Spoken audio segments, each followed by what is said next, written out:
Jeshi la Polisi mkoa wa Mbeya linamshikilia Doto Lubongeja, mkazi wa Madundasi, wilaya ya Mbarali, mkoa wa Mbeya, kwa tuhuma za mauaji ya watoto watatu wa familia moja kwa kuwanyonga shingo.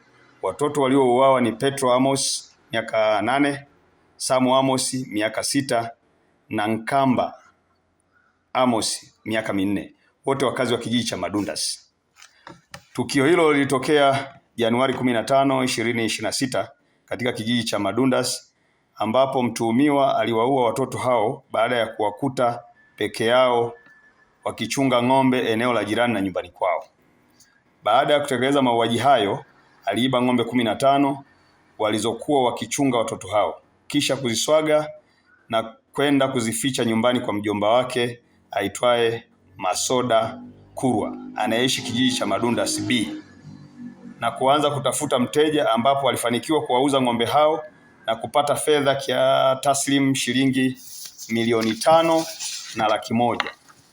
Kufuatia tukio hilo, Jeshi la Polisi mkoa wa Mbeya kupitia askari wa kuchunguza matukio ya mauaji walianza msako mkali na kufanikiwa kumkamata mtuhumiwa Doto Lubongeja pamoja na mtuhumiwa mwingine aitwaye Masoda Kurwa, ambao walishirikiana kuuza ng'ombe hao.